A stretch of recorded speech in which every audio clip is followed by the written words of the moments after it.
Prologue. When the crown fell silent. The kingdom of Grid once shone like a song in the sky. Its streets glowed with rhythm, its towers hummed with light, and above it all floated the crown of harmony. 20 shards of crystal spun together, keeping the music steady, keeping the world alive. But one night the beat skipped, just once. One tiny hiccup in forever. The crown cracked, and the shards shot like falling stars across the land. They buried themselves in dangerous places, spike fields, saw-filled halls, roads that flipped upside down. The kingdom dimmed, its song lost a note, and Princess Echo vanished. Some whispered she had fallen into the silence between beats. Others said she was locked inside the shards themselves. The prophecy promised, a brave hare will gather the 20 shards, restore the crown, and wake the echo. So the task fell to Prince Vox, a cube-shaped boy with stubborn edges and a heart that pulsed like a drum. He stepped into the first trial, and the ground shifted beneath his feet. The song began, and nothing was simple again. Chapter 1. First Lessons in Rhythm. The first path greeted him with easy music and playful steps. Vox leapt happily until 3 sharp spikes rose together like silver teeth. He struck them again and again, 10 tries, 20, 30. On the 37th leap, he finally stopped fighting the spikes. He listened. He bent with the kick drum, rose with the snare. He became part of the rhythm. He cleared the teeth at last. The first shard floated down, glowing like a tiny moon, and sank into his chest. More trials followed, each teaching a new truth. And back on track, the road tilted like a trickster, and he learned patience. The second shard steadied him. In polar geese, spicy orbs demanded trust, and there a ghost appeared, a cube like him, half transparent, running just ahead. At the end it bowed before vanishing, leaving him the third shard, warm against the cold. Dryalt flipped him upside down, but the rhythm never wavered. He trusted the beat more than his eyes, and the fourth shard burned like courage inside him. Base after base gave him a fragile flying ship. He learned gentleness, soft taps instead of harsh pushes, and the fifth shard set invisible wings upon his back. By then 5 lessons glowed within him: timing, patience, trust, courage, gentleness. And yet far away the kingdom's tower still loomed in silence. If this was the beginning, what storms waited deeper in the song? Chapter 2. Roads of Shadow and Fellowship.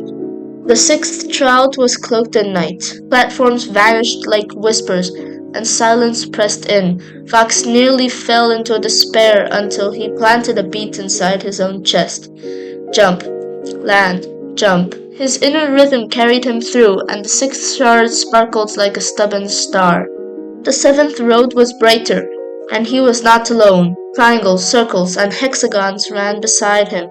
They stumbled, laughed, and tried again. When one lost a beat, the others carried it forward. The 7th shard glowed warm with their laughter.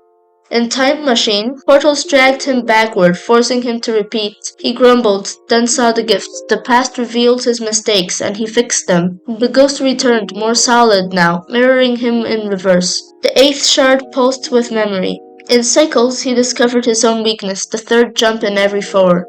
He respected it, counted carefully, and cleared it at last. The 9th shard hummed quietly, proud.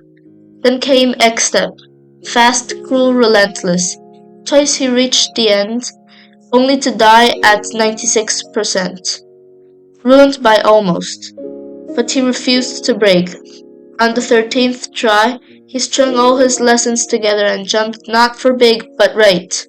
The 10th shard clicked into place. Above Hub City, the sleeping tower lit a single window of light.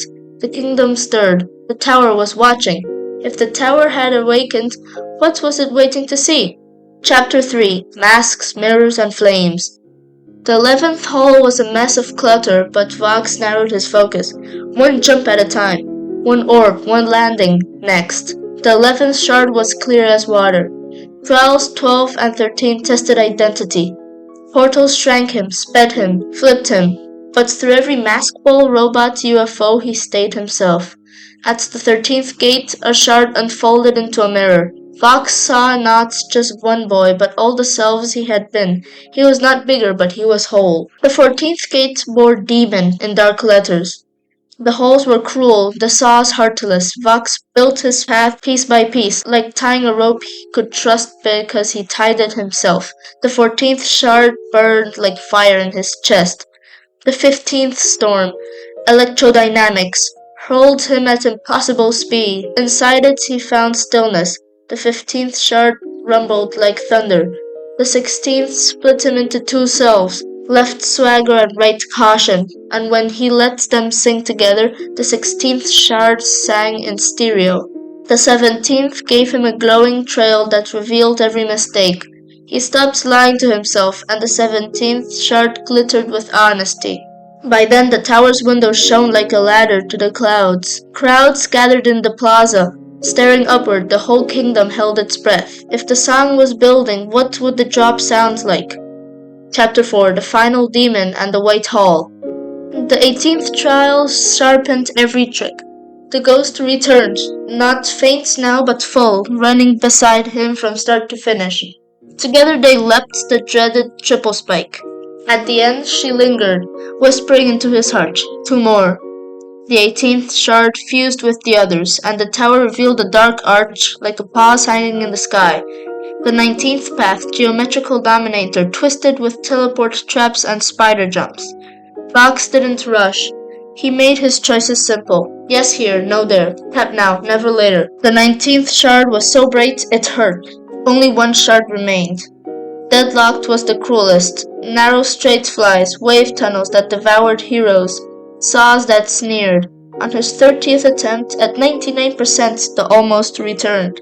His thumb shook, his breath caught. But Fox remembered timing, patience, trust, courage, gentleness, silence, fellowship, honesty. He did not jump big, he jumped right. The final shard rose like a sun. The crown fused whole inside him, and the tower door yawned open. Inside, a white hole waited, floating blocks, glowing orbs, portals like empty frames. At the center, spinning in silence, hovered the crown of harmony. Inside it slept Princess Echo. She had been the ghost all along. But the crown did not fall into his hands. Word glowed in the air. Build the path that proves you remember. So Vox built. Blocks honest, spikes fair, orbs timed to teach. He left a gap too long with a tiny invisible platform halfway catching only those who trusted. With each piece, the shards around the crown lit. Echo stirred, the crown unlocked. Her eyes opened quiet, steady, the color of music's hidden places. Her voice was a single tone sliding into the tower's melody, completing a chord he hadn't realized was missing. The kingdom brightened, roads straightened, dark corners washed themselves clean. Echo bowed the same bow from long ago. She had been guiding him always. Together they raised their hands, and new paths unfolded, not easy ones, but true ones, waiting for whoever would run next. Epilogue. One day, another runner will stand at the sign, tap to start. They will fall at the 3 spikes. They will stumble in the silence. They will face the long gap and discover the invisible platform waiting halfway. And maybe they will see a ghost flicker at their side. When they reach the tower, the hall will ask them to add one honest block of their own. If they ask whose path this is, the kingdom will answer, "Yours now." And the beat will go on.